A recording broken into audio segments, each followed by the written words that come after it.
Human beings മാത്രമല്ല, നമുക്ക് ഇന്ന് എൻവയറമെന്റിലേക്ക് നോക്കിയാൽ അറിയാം, ആനിമൽസ് കമ്മ്യൂണിക്കേറ്റ് ചെയ്യുന്നുണ്ട്, ബേർഡ്സ് കമ്മ്യൂണിക്കേറ്റ് ചെയ്യുന്നുണ്ട് അവരുടെ ഓൺ ലാംഗ്വേജിൽ. ബാക്കിയുള്ള കുട്ടികൾ ഒച്ചയും ബഹളം വഴക്കുണ്ടാക്കണ പോലെ കുറുമ്പെടുക്കണ പോലെ ഈ കുട്ടി കുറുമ്പെടുക്കുന്നില്ല. അപ്പോൾ വീട്ടിലുള്ളവർക്ക് നല്ല കുട്ടിയാണ്. നമ്മളൊന്ന് റീതിങ്ക് ചെയ്യില്ലേ? ഈ റീതിങ്ക് കോൺസെപ്റ്റ് കൊണ്ടുവരുന്ന ഒരു എലമെന്റ് ആണ് ഈഗോ. ആളെ കൂടുതൽ വാല്യൂ, ആളുടെ ആഗ്രഹങ്ങൾ, ആളുടെ ഡീഡ്സിന് കൂടുതൽ വാല്യൂ കൊടുക്കുമ്പോഴാണ് ഈ ഈഗോ കോൺസെപ്റ്റ് വരുന്നത്. അണ്ടർസ്റ്റാൻഡിംഗ് ആണോ അഡ്ജസ്റ്റ്മെന്റ് ആണോ ഒരു നല്ല റിലേഷൻഷിപ്പിൽ വേണ്ടത്? അണ്ടർസ്റ്റാൻഡിങ്. യെസ്, ബിക്കോസ് നമ്മളൊരു സാധനം വാങ്ങിക്കുകയാണെങ്കിൽ, ഫോർ എക്സാമ്പിൾ ഒരു ഇലക്ട്രോണിക് ആയിട്ടുള്ള എന്തെങ്കിലും ഒരു ഐറ്റം വാങ്ങിക്കുകയാണെങ്കിൽ ആ ഐറ്റമിൻ്റെ കൂടെ നമുക്കൊരു യൂസർ മാനുവൽ കിട്ടും. ആ ഒരു പ്രൊഡക്റ്റ് എങ്ങനെ യൂസ് ചെയ്യണം, അതിനെന്തെങ്കിലും തകരാറ് വരികയാണെങ്കിൽ അതിനെ എങ്ങനെ സർവീസ് ചെയ്യണം, അതാണ് യൂസർ മാനുവൽ പറയുന്നത്. ഈ പറയുന്ന എക്യുപ്മെൻ്റ് അല്ലെങ്കിൽ ഈ മെഷീൻ ഉണ്ടാക്കിയ ഒരു കോംപ്ലിക്കേറ്റഡ് മെഷീനാണ് ഹ്യൂമൻ ബീയിങ് എന്ന് പറയുന്നത്. നമുക്ക് ഒരു യൂസർ മാനുവൽ ഉണ്ടോ? നമുക്ക് എന്തെങ്കിലും തകരാറ് സംഭവിച്ചാൽ അതിനെ എങ്ങനെ ശരിയാക്കണം എന്നെന്തെങ്കിലും ഒരു തിയറിയോ അല്ലെങ്കിൽ ഒരു യൂസർ മാനുവൽ പോലെ പോയിൻറ്റ്സോ ഉണ്ടോ?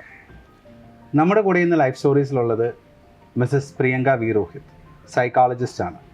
നമുക്ക് മാഡത്തിനോട് ചോദിക്കാം, അങ്ങനെ ഒരു യൂസർ മാനുവൽ ആവശ്യമുണ്ടോ?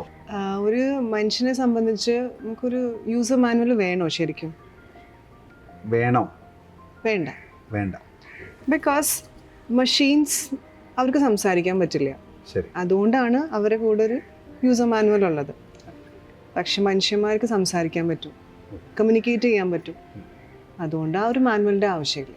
ഒരു കമ്മ്യൂണിക്കേഷനാണ് ഏറ്റവും ഇമ്പോർട്ടൻ്റ് ആയിട്ടുള്ള ഒരു കാര്യം ഒരു ഹ്യൂമൻ ബീയിങ്ങിനെ സംബന്ധിച്ചിടത്തോളം. യെസ്, ഹ്യൂമൻ ബീങ്സ് മാത്രമല്ല, നമുക്ക് ഇന്ന് എൻവയറമെന്റിലേക്ക് നോക്കിയാൽ അറിയാം, ആനിമൽസ് കമ്മ്യൂണിക്കേറ്റ് ചെയ്യുന്നുണ്ട്, ബേർഡ്സ് കമ്മ്യൂണിക്കേറ്റ് ചെയ്യുന്നുണ്ട് അവരുടെ ഓൺ ലാംഗ്വേജിൽ. അതേപോലെ നമുക്ക് കമ്മ്യൂണിക്കേറ്റ് ചെയ്യണം, വേണ്ടേ? വേണം. മാം, ഒരു സൈക്കോളജിസ്റ്റ് എന്നുള്ള രീതിയിൽ മനുഷ്യന്മാർക്ക് എല്ലാവർക്കും ഉള്ളതാണ് ego. What is that to you? Ego ശരിക്കും നമ്മളെ പ്രൊട്ടക്റ്റ് ചെയ്യാനായിട്ടുള്ളൊരു എലമെൻ്റ് ആണ്. അപ്പോൾ നമ്മൾ എന്തെങ്കിലും മിസ്റ്റേക്ക് ചെയ്തു, അല്ലെങ്കിൽ മിസ്റ്റേക്ക് ചെയ്യാൻ നമ്മളിങ്ങനെ പ്ലാൻ ചെയ്യുന്നുണ്ടെങ്കിൽ നമ്മളൊന്ന് റീതിങ്ക് ചെയ്യില്ലേ?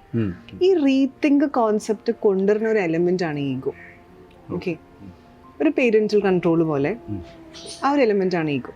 പക്ഷേ എല്ലാവരും ആ ഈഗോൻ്റെ ശരിക്കുള്ള ഒരു എന്താ പറയുക വർക്ക് മനസ്സിലാക്കാണ്ട് ദേ ആർ മിസ്യൂസിങ് ഇറ്റ്. ശരിക്കും പറഞ്ഞു കഴിഞ്ഞാൽ എല്ലാവരും കോമൺ ആയിട്ട് പറയൂ ഭയങ്കര ഈഗോ ആണ്. പക്ഷെ അവരോട് വാട്ട് ഈസ് ഈഗോ എന്ന് ചോദിച്ചു കഴിഞ്ഞാൽ അവർക്ക് അറിയില്ല. സോ ശരിക്കും ഈഗോ എന്ന് പറഞ്ഞു കഴിഞ്ഞാൽ നമ്മളൊരു തെറ്റ് ചെയ്യാൻ പോവാണ് അല്ലെങ്കിൽ മിസ്റ്റേക്ക് ചെയ്യാൻ പോവാണ്, അതിനെ ഓവർകം ചെയ്യാനായിട്ട്, അല്ലെങ്കിൽ ഓവർകം എന്നല്ല, അത് ചെയ്യാതിരിക്കാനായിട്ട് നമ്മൾ ചിന്തിപ്പിക്കുന്ന ഒരു എലമെന്റ് ഉണ്ടല്ലോ, അതാണ് ശരിക്കും ഈഗോ.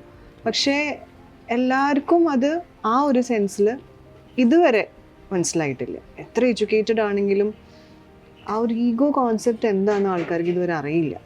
മാമിനൊരു എക്സാമ്പിൾ പറയാൻ പറ്റും? ഓക്കെ, എക്സാമ്പിൾ ഇപ്പോൾ നമ്മൾ പേരൻറ്റൽ കൺട്രോൾ എന്ന് പറഞ്ഞു, കുറച്ചും കൂടി ഈസിയസ്റ്റ് ലാംഗ്വേജ് അല്ലേ? അപ്പോൾ നമ്മൾ ഒരു കുട്ടി ഇപ്പോൾ നമുക്ക് ഈ മൊബൈൽ ഫോണിൻ്റെ കാലം ആയതുകൊണ്ട് നമുക്ക് അങ്ങനെ ഒരു എക്സാമ്പിൾ പറയാം. ഫോൺ യൂസ് ചെയ്യാൻ ഒരു 10 മണി 11 മണി കഴിഞ്ഞു. അപ്പോൾ he or she knows that 11 o'clock കഴിഞ്ഞ് കഴിഞ്ഞാൽ എനിക്ക് ഫോൺ യൂസ് ചെയ്യാൻ പാടില്ല. പക്ഷെ എന്നാലും എന്തൊരു ഗെയിം കളിച്ചുകൊണ്ടിരിക്കുകയാണ്. പെട്ടെന്നൊരു സുപ്രഭാതത്തിൽ ആൾക്ക് തോന്നുകയാണ്, നോ, ഞാൻ എൻ്റെ പേരൻസിന് പ്രോമിസ് ചെയ്തതാണ്, so I shouldn't do this. അപ്പോൾ അവിടെ നമ്മളൊരു കൺട്രോളിങ് ഫാക്ടർ കൊണ്ടാണ്, ഇത് മിസ്റ്റേക്കാണ്, യൂസ് ചെയ്യാൻ പാടില്ല എന്ന് എനിക്കറിയാം, ഞാൻ പ്രോമിസ് ചെയ്തതാണ്. സോ ആ ഒരു തോട്ട് കൊണ്ടുവരുന്ന ഒരു ഫാക്ടറാണ് ഈഗോ. അപ്പോൾ ഈഗോ അവിടെ സക്സസ്ഫുൾ എപ്പോഴാവാം? ആ കുട്ടിയെ ഫോൺ അവിടെ എടുത്തു വെച്ച് കഴിഞ്ഞാൽ അവിടെ ഈഗോ സക്സസ്ഫുള്ളായി. അതല്ല, ഫോൺ എടുത്തു വെച്ചില്ല എന്നുണ്ടെങ്കിൽ അവിടെ പേരന്റൽ കൺട്രോൾ വർക്ക് ചെയ്യുന്നുണ്ടോ? ഇല്ല. മാം, സാധാരണ ഈഗോനെ കുറിച്ച് പറയുമ്പോൾ ഈഗോയിസ്റ്റിക് ആണെന്ന് പറയാറുണ്ടോ ആളുകൾ? അത് എന്ത് കേസിലാണ്? അതിനൊരു എക്സാമ്പിൾ ആയിട്ട് നമുക്ക് എങ്ങനെ? ഈ ഈഗോ എന്ന് പറഞ്ഞ കോൺസെപ്റ്റ് കൊണ്ടുവന്നത് നമ്മുടെ ഫ്രോയിഡാണ്, സിഗ്മണ്ട് ഫ്രോയിഡാണ് കൊണ്ടുവന്നത്. അത് ഈഗോ, സൂപ്പർ ഈഗോ, അതൊരു ഹ്യൂമൻ മൈൻഡിന്റെ 3 എലമെന്റ്സ് ആണെന്നൊക്കെ പറഞ്ഞാണ് കൊണ്ടുവന്നത്. അത്രയും സയന്റിഫിക് ആയിട്ട് പോണില്ല.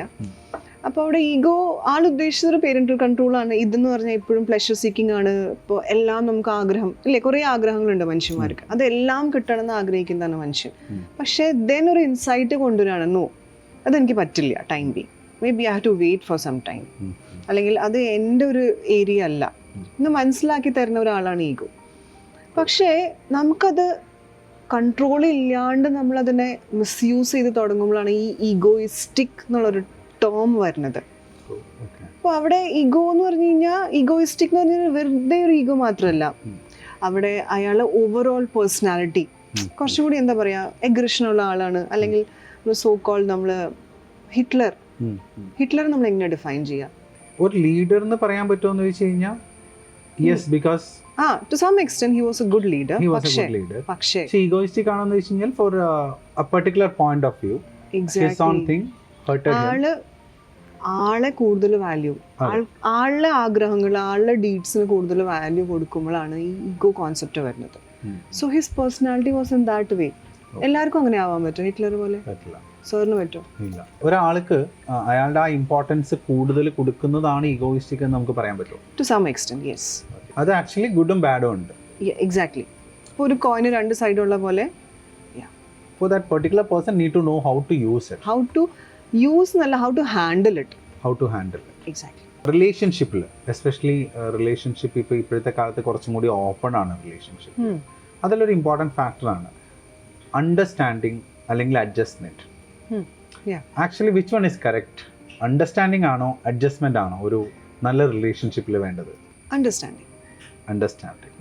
ബിക്കോസ് അഡ്ജസ്റ്റ്മെന്റിന്റെ അവസാനം ഇറ്റ്സ് ഓൾവേസ് ഫ്രസ്ട്രേഷൻ.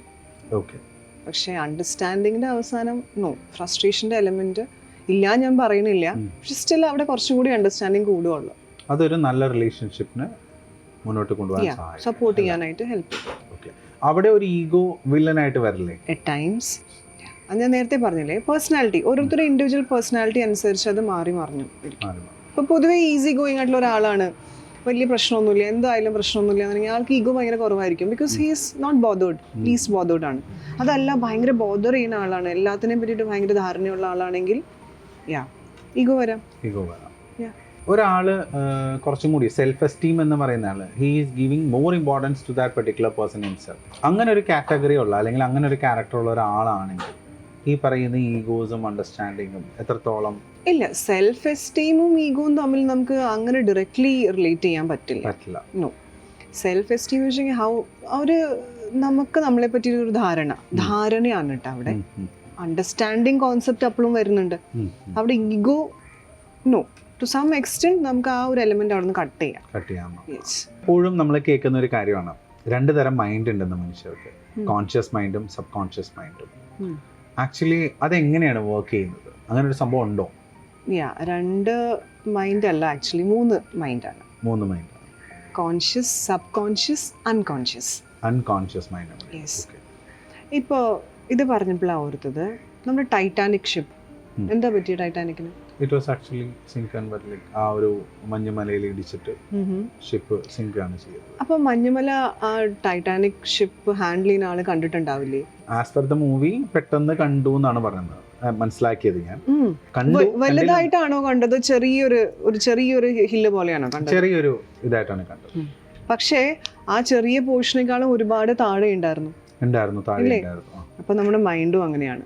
ആ പുറമേ കാണുന്ന ചെറിയ പോർഷൻ മാത്രമാണ് നമ്മുടെ കോൺഷ്യസ്, താഴെയുള്ളത് ഫുള്ള് നമ്മുടെ അൺകോൺഷ്യസ് ആണ്. അപ്പൊ അത് കോൺഷ്യസിന്റെയും അൺകോൺഷ്യസിന്റെയും ഇടയിലുള്ള ഒരു പോർഷനാണ് ഈ സബ് കോൺഷ്യസ് എന്ന് പറയുന്നത്. ഫോർ എക്സാമ്പിൾ, നമ്മളിപ്പോൾ സംസാരിക്കുകയാണ്, കോൺഷ്യസ് ആണ് നമ്മൾ രണ്ടുപേരും അല്ലേ? നമുക്ക് എൻവയറമെന്റ് മനസ്സിലാവുന്നുണ്ട്, കാറ്റ് വീശുന്നുണ്ട്, ചൂട് കൊടുക്കുന്നുണ്ട്, അതൊക്കെ നമുക്ക് മനസ്സിലാവും, നമ്മൾ കോൺഷ്യസ് ആണ്. സബ് കോൺഷ്യസ് മൈൻഡിൽ നമ്മൾ വീട്ടിൽ എന്തായിരിക്കും നടക്കുന്നുണ്ടാവുക, അല്ലെങ്കിൽ നമ്മൾ വർക്ക് ചെയ്യുന്ന സ്ഥലങ്ങളിൽ എന്തൊക്കെയായിരിക്കും നടക്കുന്നത്, അതും നമ്മൾ ചിന്തിക്കുന്നുണ്ട്. പക്ഷേ ഇത് രണ്ടും അല്ലാത്തൊരു ഏരിയ ഉണ്ട്, അൺകോൺഷ്യസ് ഇല്ലേ? ഉണ്ട്. പക്ഷെ അവിടെ എന്തൊക്കെയോ നടക്കണേ നമുക്ക് പറയാൻ പറ്റുമോ? പറയാൻ പറ്റില്ല. because we are not actually bothering, അല്ലെങ്കിൽ അതിനെക്കുറിച്ച് ഒരു കോൺഷ്യസ് അല്ല, അല്ലെങ്കിൽ അവെയർ അല്ല. പക്ഷേ അവിടെ ഒരുപാട് കാര്യങ്ങളുണ്ട്. ഫോർ എക്സാമ്പിൾ, നമുക്ക് എന്തെങ്കിലും ട്രോമാസ് ഉണ്ടെങ്കിൽ അതവിടെ ഹിഡൻ ആയിരിക്കും. അല്ലെങ്കിൽ നമുക്ക് എന്തെങ്കിലും പാസ്റ്റ് ലൈഫിൽ ബാഡ് എക്സ്പീരിയൻസസ് ഉണ്ടെങ്കിൽ അതൊക്കെ അവിടെ ഹിഡൻ ആയിരിക്കും. നമുക്ക് ട്രിഗറിങ് ആയിട്ടുള്ള ചില മൂവ്മെന്റ്സ് വരുമ്പോൾ ഈ അൺകോൺഷ്യസിൽ നിന്ന് ഈ എലമെന്റ്സ് പുറത്തേക്ക് വരും. അപ്പോൾ നമ്മൾ എന്താ പറയുക, നമുക്ക് അതിന് കോമൺ ആയിട്ട് എല്ലാവർക്കും ഫെമിലിയർ ആയിട്ടുള്ളൊരു മൂവിയാണ് അന്യൻ. അന്യനിൽ ഈ പറഞ്ഞ Ambi was a very fine man. പക്ഷേ ഏത് ടൈമിലാണ് ഈ അന്യനായിട്ട് മാറുന്നത്? ബിക്കോസ് ആൾക്കാരുടെ പാസ്റ്റ് ലൈഫിൽ ഒരുപാട് ബാഡ് എക്സ്പീരിയൻസസ് ഉണ്ടായിട്ടുണ്ട്, അതൊക്കെ ആൾ സപ്രസ് ചെയ്ത് വെച്ചു. പക്ഷേ അത് ട്രിഗർ ചെയ്തപ്പോൾ വേറൊരു പേഴ്സണാലിറ്റിയാണ് പുറത്തേക്ക് വന്നത്. സോ നമ്മുടെ അൺകോൺഷ്യസ് നമ്മൾ ശ്രദ്ധിക്കുന്നില്ലെങ്കിൽ പോലും ഇമ്പോർട്ടൻ്റ് ആണത്. ബിക്കോസ് ഒരുപാട് ട്രിഗറിങ് ആയിട്ടുള്ള എലമെൻറ്റ്സ്, ഒരുപാട് പെയിൻഫുൾ ആയിട്ടുള്ള ഇൻസിഡൻസ് എല്ലാം അതിൻ്റെ ഉള്ളിൽ കിടക്കുന്നുണ്ടാവും. Even if we are not aware, പക്ഷെ സ്റ്റിൽ ഇറ്റ് ഇസ് ദെയർ. നമ്മൾ സപ്രസ് ചെയ്ത് വെച്ചിരിക്കുന്ന കുറേ മെമ്മറീസ് അതിൻ്റെ ഉള്ളിലുണ്ടാവും, which is not visible from outside. അപ്പോൾ നമ്മൾ ഹാപ്പി ആയിട്ട് ഒരാളെ കാണുന്നു, അല്ല ശരിക്കും ഹാപ്പി ആയിരിക്കും? പറയാൻ പറ്റില്ല. പറയാൻ പറ്റില്ല. ബിക്കോസ് ആളുടെ അൺകോൺഷ്യസിൽ എന്തൊക്കെയാണ് കിടക്കണേന്ന് നമുക്ക് അറിയില്ല, പറയാൻ പറ്റില്ല. മാം, ഈ സബ് കോൺഷ്യസ് മൈൻഡിനെ നമ്മൾ ട്രെയിൻ ചെയ്ത് കഴിഞ്ഞാൽ നമുക്ക് ഒരുപാട് കാര്യങ്ങൾ നമ്മളിൽ തന്നെ മാറ്റം വരുത്താനും ഒരുപാട് അച്ചീവ്മെന്റ്സിലേക്ക് നയിക്കും എന്ന് ഞാൻ വായിച്ചിട്ടുണ്ട്. യെസ്, അത് എത്രത്തോളം ശരിയാണ്, അല്ലെങ്കിൽ അതെങ്ങനെയാണ്? നമ്മൾ കോൺഷ്യസും സബ് കോൺഷ്യസും തമ്മിലുള്ള ഡിഫറൻസസ് നമ്മൾ ഹെയർ ലൈൻ ഡിഫറൻസ് അത്രയേ ഉള്ളൂ. ഇപ്പം നമ്മളിപ്പോൾ സംസാരിക്കുന്നുണ്ടെങ്കിൽ നമ്മൾ കുറേ കാര്യങ്ങളെ പറ്റി ബോധേർഡാണ് അല്ലേ? നമ്മുടെ സമയം, അല്ലെങ്കിൽ നമ്മുടെ വർക്ക് പ്ലേസ്, അല്ലെങ്കിൽ നമ്മുടെ ഫാമിലി, ഇതെല്ലാം ബോധർ ചെയ്യുന്നുണ്ട് നമ്മൾ. പിന്നെ നമുക്കുള്ള അച്ചീവ്മെന്റ്സ്, നമ്മുടെ എയിം, അംബീഷൻ, ഇതെല്ലാം നമ്മുടെ സബ് കോൺഷ്യസിൽ കിടക്കുന്നുണ്ട്. നമ്മൾ അച്ചീവ് ചെയ്തിട്ടുണ്ടോ, അല്ലെങ്കിൽ അച്ചീവ് ചെയ്യാൻ നമ്മൾ സ്ട്രൈവ് ചെയ്യുന്നുണ്ടോ? അപ്പം നമ്മൾ പ്രോപ്പർ ഒരു ചാനൽ യൂസ് ചെയ്ത് കഴിഞ്ഞാൽ ഈ സബ് കോൺഷ്യസ് മൈൻഡ് നമുക്ക് ട്രെയിൻ ചെയ്യാൻ പറ്റും. അതെങ്ങനെയെന്നായിരിക്കും നോർമൽ ആൾക്കാർ ചോദിക്കുന്നത്. ഇറ്റ്സ് ലൈക്ക് റീഡിങ് ഒരു നല്ലൊരു ഓപ്ഷനാണ്. നമ്മൾ വായിക്കുക, അത് ഇപ്പോഴത്തെ മോഡേൺ ടെക്നോളജി യൂസ് ചെയ്ത് കിൻഡിൽ യൂസ് ചെയ്ത് വായിക്കുക, അല്ലെങ്കിൽ ഫോണിൽ വായിക്കുകയല്ല, സോളിഡ് ബുക്സ് വായിക്കാം. ഓക്കെ, ഇപ്പോൾ നമുക്ക് നമ്മുടെ അംബീഷനാണ് ടു ബി എ റൈറ്റർ. നമുക്ക് പെട്ടെന്നൊരു സുപ്രഭാതത്തിൽ റൈറ്റർ ആവാൻ പറ്റുമോ? പെട്ടെന്ന് പറ്റില്ല. നമുക്കൊരു ഇൻബോൺ ടാലന്റ് വേണം. പക്ഷെ അത് കൂടാണ്ട് നമുക്ക് എങ്ങനെയാണ് റൈറ്റിംഗ് സ്റ്റൈൽ എന്ന് മനസ്സിലാവണ്ടേ? അതിനെന്ത് ചെയ്യണം? നമ്മൾ എഴുതി നോക്കണം, വായിച്ചു നോക്കണം, പല റൈറ്റേഴ്സിന്റെ ബുക്സ് വായിച്ചു നോക്കണം. അപ്പോഴേ നമുക്കൊരു ഐഡിയ കിട്ടുള്ളൂ. അപ്പോഴേ നമ്മുടെ ട്രാക്ക് ഏതാണ് എന്ന് നമുക്ക് മനസ്സിലാവുള്ളൂ. ഇപ്പോൾ ഒരുപാട് ടൈപ്പ് ബുക്സ് അവൈലബിൾ ആണ്, വെസ്റ്റേൺ, ഇന്ത്യൻ, അല്ലേ? എന്നെ സംബന്ധിച്ച് എനിക്ക് വെസ്റ്റേൺ ബുക്സ് ഞാൻ അങ്ങനെ വായിക്കാറില്ല. എനിക്ക് ഇന്ത്യൻ ആണ് കുറച്ചും കൂടി ഇഷ്ടം. ബിക്കോസ് നമ്മുടെ നാട്ടിലെ കൾച്ചർ അറിയാണ്ട് നമ്മൾ വെസ്റ്റിലേക്ക് പോയിട്ട് കാര്യമുണ്ടോ? ഇല്ല. അപ്പം അതെങ്ങനെയാണ് മനസ്സിലായത്? എനിക്ക് വായിച്ച് തുടങ്ങിയപ്പോഴാണ് മനസ്സിലായത്. അങ്ങനെയാണ് നമ്മുടെ ഉള്ളിൽ കണ്ടന്റും ഐഡിയാസും എല്ലാം വരുന്നത്. സോ സബ് കോൺഷ്യസ്ലി നമ്മൾ ഓക്കെ, എനിക്ക് ഇന്നതാവണം, അപ്പം ഞാൻ ഇങ്ങനെയൊക്കെ ചെയ്യണം. I want to be a writer. അതിനുവേണ്ടി ഞാൻ കുറേ വായിക്കണം, കുറേ ആൾക്കാരോട് സംസാരിക്കണം, ഇല്ലേ? ഒരു റൂമിൻ്റെ ഉള്ളിൽ ഇരുന്ന് കഴിഞ്ഞാൽ റൈറ്റർ ആവോ? ഇല്ല. സോ ഇതെല്ലാം ആ ട്രെയിനിങ്ങിൻ്റെ ഭാഗമാണ്. അപ്പോൾ ആ കോൺഷ്യസ് മൈൻഡിനെയും സബ് കോൺഷ്യസ് മൈൻഡിനെയും നമ്മൾ നന്നായിട്ട് ട്രെയിൻ ചെയ്യുകയാണെങ്കിൽ ഒരു പരിധി വരെ നമുക്ക് എന്താണ് അച്ചീവ് ചെയ്യേണ്ടത് അത് പറ്റും. മാം, നമ്മുടെ ശരീരത്തിൽ എന്തെങ്കിലും പ്രവർത്തനം നടക്കുന്നുണ്ടോ? ഫോർ എക്സാമ്പിൾ, നമുക്ക് ഹാപ്പി ആയിരിക്കാൻ വേണ്ടിയിട്ട്, അല്ലെങ്കിൽ നമുക്ക് ദേഷ്യം വരാനായിട്ട് നമ്മുടെ ശരീരത്തിൽ എന്തെങ്കിലും something is producing for that particular element, ആ ഒരു പെർട്ടിക്കുലർ സിറ്റുവേഷന് വേണ്ടിയിട്ട് സംതിങ് ഈസ് ബീൻ പ്രൊഡ്യൂസ്ഡ്. നമ്മൾ എല്ലാവർക്കും ഇപ്പോൾ കോമൺലി എല്ലാവരും പറയുന്ന ഒരു കാര്യമാണ് ഡോപ്പമൈൻ, ഓക്സിറ്റോസിൻ. ഇതെല്ലാം ഒരു സോർട്ട് ഓഫ് ഹാപ്പി ഹോർമോൺസ് ആണ്. അത് പ്രൊഡ്യൂസ് ചെയ്യണമെങ്കിൽ നമുക്ക് നല്ല ആംബിയൻസ്, നല്ല എൻവയറമെന്റ്, നല്ല ഫ്രണ്ട്സ്, നല്ല റിലേഷൻഷിപ്സ് ഒക്കെ വേണം. ഈവൻ നമ്മൾ ചില സമയത്ത് ഭയങ്കര ഡിപ്രസ്ഡ് ആയിരിക്കും, അല്ലേ? ഡിപ്രഷൻ കോമൺ ടേമാണ്, അതുകൊണ്ടാണ് പറഞ്ഞത്. ഡിപ്രസ്ഡ് ആയിരിക്കും. അപ്പോൾ നമുക്ക് ചിലപ്പോൾ നമുക്ക് ഇഷ്ടമുള്ളവരോട് സംസാരിക്കുമ്പോൾ കുറേ നമുക്ക് റിലീഫ് തോന്നും, അല്ലെങ്കിൽ നമുക്ക് ഇഷ്ടമുള്ളൊരു സ്ഥലത്ത് പോയിരിക്കുമ്പോൾ കുറേ റിലീഫ് വരും. ബിക്കോസ് അപ്പോഴാണ് ഈ പറഞ്ഞ ഹാപ്പി ഹോർമോൺസ് റിലീസ് ചെയ്യുന്നത്, and they make us relax. Ma'am, ഒരു technical perspective or mechanical perspective, നമുക്ക് ആ ഹാപ്പി ഹോർമോൺസിനെ നമ്മുടെ ശരീരത്തിൽ കൂടുതൽ ഉൽപ്പാദിപ്പിക്കാൻ സാധിച്ചാൽ മേ ബി ആ ഒരു ഹാപ്പിനെസ് എന്ന് പറയുന്ന ആ ഒരു പെർട്ടിക്കുലർ സിറ്റുവേഷൻ നമുക്ക് കൂടുതൽ ആസ്വദിക്കാൻ സാധിക്കും. യെസ്, അതെങ്ങനെ സാധിക്കും? അത് ഓരോ ഇൻഡിവിജ്വലിനും അവരൊരു ഹാപ്പിനെസ് ഫാക്ടർ ഡിഫറെൻ്റ് ആണ്, അല്ലേ? ട്രിഗറിങ് എലമെന്റ് ഡിഫറെൻ്റ് ആണ്. ഓക്കെ, ഇപ്പോൾ മേ ബി സാറിനെ സംബന്ധിച്ച് you like to talk to people, so that gives you happiness. ഇപ്പോൾ എന്നെ സംബന്ധിച്ച് എനിക്ക് വായിക്കാൻ ഭയങ്കര ഇഷ്ടമാണ്, so that is my happy place. എവിടെയെങ്കിലും ഇരുന്ന് ഒരു ചെയർ കിട്ടിയാൽ മതി, ഒരു ബുക്ക് ഉണ്ടായാൽ ഐ ഫീൽ ഗുഡ്, ഹാപ്പി. അപ്പോൾ ഓരോരുത്തരെ ആ ഒരു ഹാപ്പിനെസ് എലിമെന്റ് എന്താണെന്ന് നമ്മൾ സ്വയം നമുക്ക് ഐഡന്റിഫൈ ചെയ്യാൻ പറ്റണം. ചിലപ്പോൾ ഫുഡ് കഴിക്കാൻ ഇഷ്ടമുള്ള ആൾക്കാരുണ്ട്, പക്ഷെ ഓവറായ ഒബീസ് ആവും, അത് ഓക്കെ. പക്ഷെ എന്നാലും അങ്ങനത്തെ എലമെന്റ്സ് ഓരോ ഇൻഡിവിജ്വലിനും ഓരോ ഡിഫറെൻറ്റ് ടൈപ്പ് ഓഫ് എലമെന്റ്സ് ഉണ്ട്. അപ്പോൾ അത് നമ്മൾ ഐഡന്റിഫൈ ചെയ്യാനായിട്ട് ശ്രമിക്കണം. അത് വേറൊരാൾ പോയിന്റ് ഔട്ട് ചെയ്യുന്നേക്കാളും ഭേദം നമ്മൾ സ്വയം അത് കണ്ടുപിടിക്കേണ്ടതാണ്. ബീങ് എ സൈക്കോളജിസ്റ്റ്, ഒരു ഹാപ്പിനെസ് എന്താണെന്ന് ചോദിച്ചു കഴിഞ്ഞാൽ മാമിന് എന്താണ് ഒരു എക്സ്പ്ലനേഷൻ കൊടുക്കാൻ സാധിക്കുക? ഞാൻ പറഞ്ഞില്ലേ, ഓരോരുത്തർക്കും ഹാപ്പിനെസ് ഡിഫറെൻ്റ് ആണ്. അപ്പോൾ ആ ഡിഫറെൻറ്റ് എലിമെന്റ് എന്താണെന്ന് നമ്മൾ സ്വയം ഐഡന്റിഫൈ ചെയ്യുന്ന ഒരു ഫാക്ടർ ഉണ്ടല്ലോ, ദാറ്റ് ഈസ് ആക്ച്വലി ഹാപ്പിനെസ്, അല്ലേ? ഇപ്പോൾ നമ്മൾ ഇങ്ങനെ കുറേ നേരം നമ്മളിങ്ങനെ വായിച്ച് അല്ലെങ്കിൽ എഴുതി നമുക്കൊരു പോയിന്റ് വരും, ഒരു യുറീക്ക, ആ ഇതാ ഞാൻ ഉദ്ദേശിച്ച സാധനം, ദാറ്റ് ഈസ് ഹാപ്പിനെസ്, അല്ലേ? ഇപ്പോൾ ആർക്കിമിഡീസിൻ്റെ കാര്യം പറയുകയാണെങ്കിൽ ആർക്കിമിഡീസ് യുറേക്ക വന്ന എലിമെന്റ് ആയിരുന്നു ആൾക്ക് ഹാപ്പിനെസ് ഉണ്ടായ ഒരു മൊമെന്റ്. അതേപോലെ നമ്മുടെ ലൈഫിൽ എല്ലാവർക്കും ഉണ്ടാവും ഒരു യുറേക്ക വരുമ്പോൾ, this was the thing I was looking for. അപ്പോൾ ആ ഒരു പെർട്ടിക്കുലർ മൂമെന്റിൽ മാത്രമായിരിക്കും നമ്മൾ ഹാപ്പിനെസ് ഉണ്ടാക്കാൻ സാധിക്കും? നോ നോ നോ, അങ്ങനെയില്ല. Just look around, you will find happiness. So looking around like on what sense? For example, I want to be happy always. I love to be happy always, but I am not. അപ്പോൾ അങ്ങനെ ഒരു character ആണെങ്കിൽ how can actually you being a psychologist can help? നമുക്ക് നമ്മുടെ ഉള്ളിൽ തന്നെ first നോക്കാൻ പറ്റണം. Okay, what is stopping me from this? അപ്പോൾ നമുക്ക് നമ്മളെ ഫാക്ടർ മനസ്സിലായില്ല. ഓക്കെ, ഞാൻ കുറച്ച് ഇൻട്രോവേർട്ടാണ്, എനിക്ക് ആൾക്കാരെ കാണുമ്പോൾ പേടിയാണ് എന്നുള്ളൊരു ആളാണെങ്കിൽ അത് മാറ്റാൻ ശ്രമിക്കണം. അത് വെറുതെ എൻവയൺമെന്റിൽ പോയിരുന്നിട്ട് കാര്യമില്ലല്ലോ. ഒരു ഇൻട്രോവേർട്ട് ആയിട്ടുള്ള ഒരാൾ ഒരു ഓപ്പൺ ആയിട്ടുള്ള ഭയങ്കര ബസ്സിങ് ആയിട്ടുള്ള ഒരു എൻവയൺമെന്റിൽ പോയിരുന്ന ആൾ ഹാപ്പി ആയിരിക്കും? No, he'll be suffocated. ഭയവും പേടിയും ടെൻഷനൊക്കെ ആയിരിക്കും. സോ ആദ്യം സ്വയം ഉള്ളിലേക്ക് ഇറങ്ങി ചെന്ന് മനസ്സിലാക്കണം, ഓക്കെ എന്നെ എന്താണ് സ്റ്റോപ്പ് ചെയ്യുന്നത് ബീങ് ഹാപ്പി, അത് ഐഡൻറ്റിഫൈ ചെയ്യുക. ഒരു ഇൻട്രോവേർട്ട് ആണെങ്കിൽ എനിക്ക് എങ്ങനെ അത് മാറ്റാൻ പറ്റും? 100% ഒന്നും ഒരു ഇൻട്രോവേർട്ടിന് മാറാൻ പറ്റില്ല, പക്ഷെ സ്റ്റിൽ അതിൻ്റെ പെർസെൻറ്റേജ് മാറ്റാൻ പറ്റും. ഇഷ്ടമുള്ള ആൾക്കാരോട് സംസാരിക്കുമ്പോൾ കുറച്ചും കൂടി ഹാപ്പിനെസ് തോന്നും, അല്ലെങ്കിൽ ഇഷ്ടമുള്ള ഫുഡ് കഴിക്കുമ്പോൾ ഹാപ്പിനെസ് തോന്നും, ഇഷ്ടമുള്ള മൂവി കഴിക്കുമ്പോൾ, അല്ലെങ്കിൽ ഇഷ്ടമുള്ള തിയേറ്ററിൽ പോകുമ്പോൾ. സോ അങ്ങനെയൊക്കെ നമ്മുടെ ഉള്ളിലത്തെ എലമെൻറ്റ്സിനെ ആദ്യം, അല്ലെങ്കിൽ നമ്മുടെ ഉള്ളിലത്തെ നെഗറ്റീവ്സിനെ ആദ്യം മനസ്സിലാക്കിയിട്ട് അത് ഓവർകം ചെയ്ത് കഴിഞ്ഞാൽ യെസ്, നമുക്ക് ഹാപ്പിനെസ് ആ ഒരു ഫാക്ടറിലേക്ക് എത്താൻ പറ്റും. ഫോർ എക്സാമ്പിൾ മാം, നമ്മൾ അങ്ങനെ ഒരു എലമെന്റ് ഐഡന്റിഫൈ ചെയ്തു, അങ്ങനെ ഒരു സന്തോഷമില്ലായ്മയ്ക്ക് കാരണം ഒരു വ്യക്തിയാണെന്ന് വെച്ചു. ആ വ്യക്തിയാണ് എങ്കിൽ നമ്മൾ ആ ഒരു ഹിൻഡ്രൻസ് അതെങ്ങനെ നമ്മൾ ഓവർകം ചെയ്യും? It's A difficult one. നമ്മൾ ഹൗ ക്ലോസ് ദാറ്റ് ഇൻഡിവിജ്വലി നമ്മൾ നോക്കണം. ഒരു ഫാമിലിയിൽ ഒരാളാണെങ്കിൽ നമുക്ക് ആളെ പെട്ടെന്ന് ആ ഫ്രെയിമിൽ നിന്ന് ഡിലീറ്റ് ചെയ്ത് മാറ്റാൻ പറ്റില്ല. എന്തുകൊണ്ടാണ് ആള് നമുക്ക് പ്രോബ്ലംസ് ഉണ്ടാക്കണേന്ന് നമുക്ക് ഐഡന്റിഫൈ ചെയ്യാൻ പറ്റും. കമ്മ്യൂണിക്കേറ്റ് ചെയ്യാൻ പറ്റുന്ന ഒരാളാണെങ്കിൽ നമുക്ക് കമ്മ്യൂണിക്കേറ്റ് തന്നെ ചെയ്യണം. ഫസ്റ്റ് നമ്മൾ ഇൻട്രൊഡക്ഷൻ പറഞ്ഞ പോലെ communication is an important factor. ആർക്കും ഒരു മാനുവൽ ഒന്നുമില്ല. സോ കമ്മ്യൂണിക്കേറ്റ് ചെയ്ത് മാറ്റാൻ ശ്രമിച്ച് നോക്കണം നമ്മൾ ആദ്യം. എന്നിട്ട് പോസിബിൾ അല്ല എന്നുണ്ടെങ്കിൽ we have to find other ways. പക്ഷെ ആദ്യം വാട്ട് മേക്സ് ദാറ്റ് പേഴ്സൺ, അല്ലെങ്കിൽ ആ ആളെ കാണുമ്പോൾ നമുക്ക് എന്താണ് ബുദ്ധിമുട്ട്. അല്ലെങ്കിൽ ചില ആൾക്കാരുണ്ട് അവർ എപ്പോഴും നെഗറ്റീവ്സ് മാത്രം പറയുള്ളൂ. അപ്പോൾ നമ്മൾ എന്താ ചെയ്യുക അങ്ങനത്തെ ആൾക്കാരെ കാണുമ്പോൾ? നോർമലി നമ്മൾ അവരിൽ നിന്ന് മാറി നിൽക്കുന്നത് ശരിക്കും ചിലർ പറയും അത് ഒളിച്ചോട്ടല്ലേ. പക്ഷെ ടു സം എക്സ്റ്റെൻറ്റ് നമുക്ക് ഫ്രസ്ട്രേഷനോ ഹാർട്ട് അറ്റാക്കോ ഒന്നും ഉണ്ടാക്കണില്ല എന്നുണ്ടെങ്കിൽ കുറച്ച് ഒളിച്ചോട്ടെ.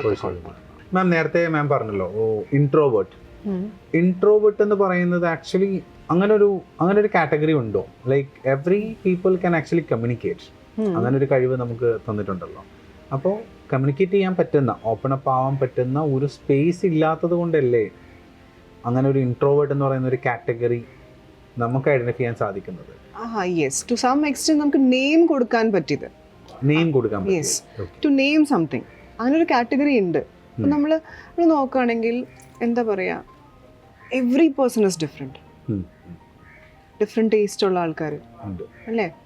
പക്ഷെ അവരത് എന്തുകൊണ്ടാണ് അവർ അങ്ങനെയെന്ന് ചോദിച്ചാൽ നമുക്കൊരു ആൻസർ ഇല്ല. ഉണ്ടോ?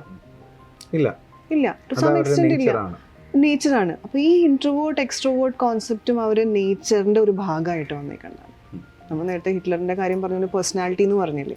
അപ്പോൾ ഈ പേഴ്സണാലിറ്റിയിലുള്ള ഫാക്ടേഴ്സാണ് ബീങ് ഇൻട്രോവേർട്ട്, ബീങ് എക്സ്ട്രോവേർട്ട്, രണ്ടിൻ്റെ മിക്സ് അല്ലേ. ഇപ്പോൾ നമ്മൾ ഞാൻ എൻ്റെ എക്സാമ്പിൾ പറയാം. ഞാൻ ബേസിക്കലി കുറച്ച് ഇൻട്രോവേർട്ടാണ്. പക്ഷേ എൻ്റെ ഫാമിലി അല്ലെങ്കിൽ എനിക്ക് ക്ലോസ് ആയിട്ടുള്ള കുറച്ച് ആൾക്കാർ വരുമ്പോൾ I am very extrovert. Because അത് എൻ്റെ ഏരിയ ആണ്, എൻ്റെ ജോണറുള്ള ആൾക്കാർ, എൻ്റെ ടേസ്റ്റ് ഉള്ള ആൾക്കാർ.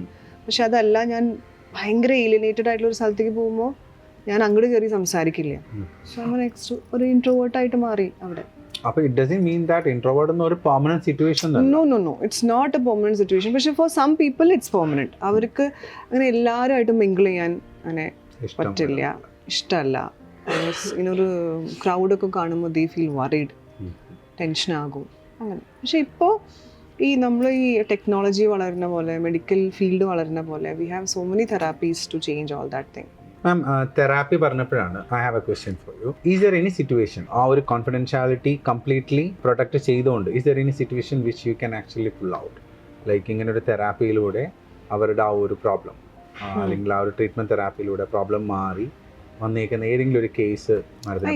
നമുക്ക് എന്താ പറയുക, ഈ ഇൻട്രോവേർട്ട് കോൺസെപ്റ്റ് തന്നെ നമുക്ക് എടുക്കാം. We had A child. ആള് ബേസിക്കലി സൈലൻ്റ് ആണ്. ബാക്കിയുള്ള കുട്ടികൾ ഒച്ചയും ബഹളം വഴക്കുണ്ടാക്കണ പോലെ കുറുമ്പെടുക്കണ പോലെ ഈ കുട്ടി കുറുമ്പെടുക്കുന്നില്ല. അപ്പോൾ വീട്ടിലുള്ളവർക്ക് നല്ല കുട്ടിയാണ്. പക്ഷേ ഒരു ടീനേജ് പ്രായമായപ്പോഴാണ് അവർക്ക് മനസ്സിലാവുന്നത് this child is not like others.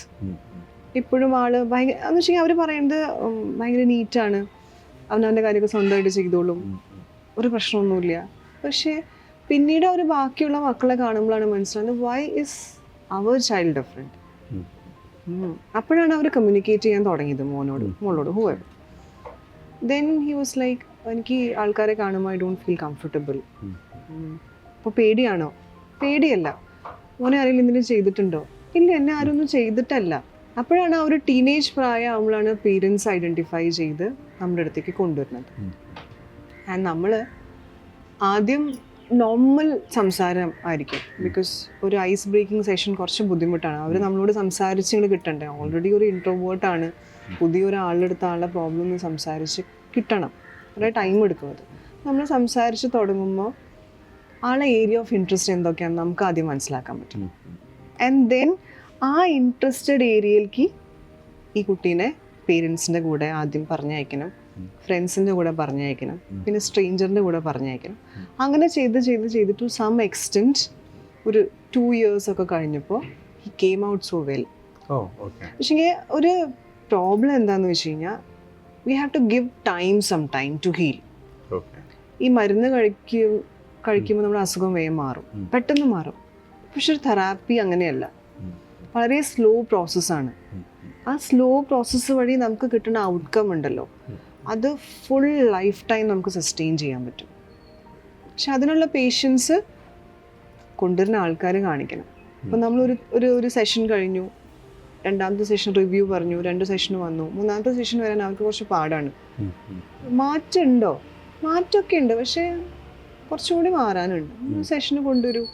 അപ്പോൾ അവർക്ക് മടിയാണ് കൊണ്ടുവരാൻ. ഇപ്പോൾ ഒരു എന്താ പറയുക, ഒരു ഡോക്ടറിൻ്റെ അടുത്ത് പോയി പനി വന്നു, നമ്മൾ മരുന്ന് കഴിച്ചു, ഇല്ലേ 5 days കഴിഞ്ഞാൽ പനി മാറിക്കഴിഞ്ഞാൽ നമ്മൾ തിരിച്ചാ ഡോക്ടറെ അടുത്തേക്ക് പോവോ? ഇല്ല, കൂടില്ല. പനി മാറിയല്ലോ, 5 ദിവസം കഴിഞ്ഞ് വരാൻ പറഞ്ഞാലും നമ്മൾ പോവാറില്ല. സെയിം സംഭവം തന്നെയാണ്. തെറാപ്പി 5 ദിവസം കൊണ്ട് മാറില്ല, ചെയ്ത് കഴിഞ്ഞാൽ മാറില്ല. It takes time. ആ ടൈം ആൾക്കാരെ കൊടുത്തു കഴിഞ്ഞാൽ നമുക്ക് ചേഞ്ച് വരും. അങ്ങനെ ചേഞ്ച്ഡ് ആയിട്ടുള്ള ഒരുപാട് സിറ്റുവേഷൻസ് ഉണ്ട്. സ്ലോ ആയിരിക്കും, പക്ഷെ സ്റ്റഡി ആയിരിക്കും. നമുക്കതല്ല വേണ്ടത്. Ma'am, circumstances or situations or people ഒരാളുടെ മൂഡിനെ ഇൻഫ്ലുവൻസ് ചെയ്യാൻ പറ്റുമോ? യെസ്. എങ്ങനെയൊക്കെയാണത്? സർക്കംസ്റ്റൻസ് അല്ലെങ്കിൽ എൻവയോൺമെൻറ്റ്. ഓക്കെ. അപ്പോൾ നമ്മൾ ഭയങ്കര സാഡാണ്, ഡിപ്രഷൻ എന്നുള്ള വാക്ക് ഞാൻ യൂസ് ചെയ്യുന്നില്ല, സാഡാണ്. അപ്പം നമ്മൾ എവിടെ പോയിരിക്കാനാണ് നമ്മൾ കൂടുതലായിട്ട് ഇഷ്ടപ്പെടുക? ചിലപ്പോൾ സൈലന്റ് ആയിട്ടുള്ള ഒരു കാം ആയിട്ടുള്ള ഒരു സ്പേസിൽ പോയിരിക്കാനായിരിക്കും ഉദ്ദേശിക്കുന്നത്. എന്തുകൊണ്ടാണ് അങ്ങനെ? കുറച്ചും കൂടി ഒരു സൈലന്റ് സ്പേസ് നമുക്ക് വളരെ നന്നായിരിക്കും. സൈലൻസ് നമുക്ക് സമാധാനം തരും, അല്ലേ? അപ്പോൾ നമ്മൾ സാഡ് ആകുന്ന സമയത്ത്, ഇപ്പോൾ എല്ലാവരും ബീച്ച് സൈഡ് ഇഷ്ടപ്പെടുന്ന ആൾക്കാരാണ്. നമ്മൾ ബീച്ചിൽ പോയിരിക്കുമ്പോൾ ആ വേവ്സ് കാണുമ്പോൾ we are getting more relaxed. അപ്പോൾ നേരത്തെ പറഞ്ഞ ഈ ഹാപ്പി ഹോർമോൺസ് റിലീസായി തുടങ്ങും ആൻഡ് വി ഫീൽ റിലാക്സ്ഡ്. അതേപോലെ നമ്മൾ ഭയങ്കര ടെൻസ്ഡ് ആയിരിക്കുമ്പോൾ നമ്മൾ ആദ്യം ആരെയും അപ്രോച്ച് ചെയ്യുക? ഒരു കുട്ടി ഭയങ്കര ടെൻസ്ഡ് ആണ്, ആദ്യം ആരെയും അപ്രോച്ച് ചെയ്യുക? ഡെഫിനറ്റ്ലി പാരൻസ് ആയിരിക്കും. പേരൻസിൽ ആരെയായിരിക്കും? അമ്മേനായിരിക്കും. എക്സാക്ട്ലി. സോ നമുക്ക് ഇഷ്ടമുള്ള ഒരാളെ നമ്മൾ കണ്ടു കഴിഞ്ഞാൽ, ഒന്ന് ഹഗ് ചെയ്ത് കഴിഞ്ഞാൽ, സംസാരിച്ച് കഴിഞ്ഞ് കഴിഞ്ഞാൽ ആ ഒരു സാഡ്നെസ് പോകും. ഇപ്പോൾ സർക്കംസ്റ്റൻസ് ആയി, പീപ്പിളായി. ഓക്കെ. ഇനി ഫ്രണ്ട്സിൻ്റെ കൂടെ ഒന്ന് പുറത്ത് പോവുക, അല്ലെങ്കിൽ ഒന്ന് നടന്നിട്ട് വന്നു കഴിഞ്ഞാൽ, അല്ലെങ്കിൽ അവർക്ക് ഇഷ്ടമുള്ള ഒരു കഫേയിൽ പോയിട്ട് ഒരു കോഫി കുടിച്ചു കഴിഞ്ഞാൽ we feel good, relaxed. So definitely it influence the mood of a person. Ma'am, നമ്മുടെ mind, how does that mind work? മൈൻഡിന് ഒറ്റയ്ക്ക് ഫങ്ഷൻ ചെയ്യാൻ പറ്റില്ല. മൈൻഡ് എന്ന് പറയുമ്പോൾ ആക്ച്വലി മൈൻഡ് എന്ന് പറയുമ്പോൾ ലൈക്ക് എല്ലാവർക്കും ഒരു ബ്രെയിൻ എലമെന്റ് ആണ്, അല്ലേ? നമുക്ക് മൈൻഡിനെ ഇങ്ങനെ കണ്ടുപിടിക്കാൻ പറ്റൊന്നുമില്ല, എല്ലാവരും ബ്രെയിൻ എലമെന്റ് ആണ്. പക്ഷെ ബ്രെയിൻ മാത്രം ഫങ്ഷൻ ചെയ്ത് കഴിഞ്ഞാൽ നമ്മൾ ഭയങ്കര മെക്കാനിക്കൽ ആയിപ്പോവും, വിത്തൗട്ട് ഇമോഷൻസ്. അപ്പോൾ ഹ്യൂമൻ ബീയിങ് ഫങ്ഷൻ ചെയ്യണമെങ്കിൽ ബ്രെയിനും ഹാർട്ടും രണ്ടും വർക്ക് ചെയ്യണം. അപ്പോഴാണ് നമുക്കൊരു ഇമോഷണൽ എലമെന്റ് വരുള്ളൂ. അപ്പോഴാണ് നമുക്ക് സന്തോഷം, സങ്കടം അതൊക്കെ ഫീൽ ചെയ്യുള്ളൂ. അല്ലെങ്കിൽ നമ്മൾ മെഷീൻസ് ആയി പോകില്ലേ? മാമിൻ്റെ ഈ മേഖലയിൽ, മനഃശാസ്ത്രപരമായിട്ടുള്ള ഈ മേഖലയിൽ എന്തെങ്കിലും വെല്ലുവിളികളുണ്ടോ? അങ്ങനെ നേരിടേണ്ടി വന്നിട്ടുണ്ട് ഈ ഒരു പെർട്ടിക്കുലർ ഏരിയയിൽ? Yes lots. ബിക്കോസ് നമ്മളൊരു ഒരു സൈക്കോളജിസ്റ്റ് ആവുന്നത്, അല്ലെങ്കിൽ കൺസൾട്ടൻറ്റ് സൈക്കോളജിസ്റ്റ് ആവുന്നത്, അല്ലെങ്കിൽ ഒരു ക്ലിനിക്കൽ സൈക്കോളജിസ്റ്റ് ആവുന്നത് കുറേ വർഷം പഠിച്ചിട്ടാണ് നമ്മൾ ഈ ഒരു ഫീൽഡിലേക്ക് വരുന്നത്. പക്ഷേ ഇപ്പോൾ ഒരുപാട് ഈ ഓൺലൈനായിട്ടുള്ള കുറേ കോഴ്സസ് അവൈലബിൾ ആണ്. 6 months കോഴ്സ്, 3 months കോഴ്സ്. അതിനുശേഷം people are calling themselves as A psychologist. Okay okay. ഞാനിപ്പോൾ നന്നായിട്ട് സംസാരിക്കാൻ അറിയുന്ന ഒരാളാണെങ്കിൽ ആൾക്ക് നന്നായിട്ട് ഫങ്ഷൻ ചെയ്യാൻ പറ്റും. പക്ഷേ ഈ പറഞ്ഞ ഒരു ഒത്തൻറ്റിസിറ്റി അവർക്ക് ഉണ്ടാവില്ല. ഓക്കെ മാം, ഈ ഒതൻറ്റിസിറ്റി എന്ന് പറയുന്നത് വാട്ട് എക്സാക്ട്ലി ഈസ് ദാറ്റ്? അതൊരു ഡിഗ്രി ആണോ? അതാന്ന് വെച്ചെങ്കിൽ തെറാപ്പീസിനെ പറ്റിയിട്ട് അറിയണം നമ്മൾ പ്രോപ്പർലി. ഇപ്പോൾ ഓരോ ഇൻഡിവിജ്വലിനും നമ്മൾ ഓരോ ഡിഫറെൻറ്റ് ബേസിക്കലി ബിഹേവിയർ തെറാപ്പീസ് ആണ്. പക്ഷേ ഓരോ ഇൻഡിവിജ്വലും നമ്മൾ അയാളുടെ ആ സമയത്തെ മാനസികാവസ്ഥ നോക്കിയിട്ടാണ് നമ്മൾ ഓരോ തെറാപ്പീസ് കൊടുക്കുന്നത്. അപ്പോൾ ഇങ്ങനെ ഈ 3 മാസത്തിലൊന്നും ഈ തെറാപ്പി ഒന്നും ഒരാൾക്കും പഠിച്ചെടുക്കാൻ പറ്റില്ല. ഈവൻ ഇപ്പോൾ നമ്മളൊരു 7 years 8 years പഠിച്ചിട്ട് പോലും നമ്മൾ ഒരു തെറാപ്പി എന്ന് പറയുമ്പോൾ നമ്മൾ റെഫർ ചെയ്തതിന് ശേഷം മാത്രമേ നമ്മളത് യൂസ് ചെയ്യുള്ളൂ. അപ്പോൾ അങ്ങനത്തെ കോംപ്ലിക്കേഷൻസ് ഇപ്പോൾ ഭയങ്കര കൂടുതലാണ്. 3 months കോഴ്സ് കഴിഞ്ഞു, that person is A psychologist. അല്ലെങ്കിൽ 6 months ഡിപ്ലോമ കോഴ്സ് കഴിഞ്ഞു, ദാറ്റ് പേഴ്സൺ കോൾസ് ഹിംസെൽഫ് ഒരു കൺസൾട്ടൻറ്റോ ഒരു ക്ലിനിക്കൽ സൈക്കോളജിസ്റ്റ് ആയിട്ട് പറഞ്ഞു കഴിഞ്ഞാൽ അത് ഭയങ്കര കോംപ്ലിക്കേഷനാണ്. പിന്നെ സാധാരണക്കാരനെ സംബന്ധിച്ച് അവർക്ക് ഈ സൈക്കോളജിസ്റ്റിൻ്റെ ബോർഡ് മാത്രം കണ്ടാൽ മതി.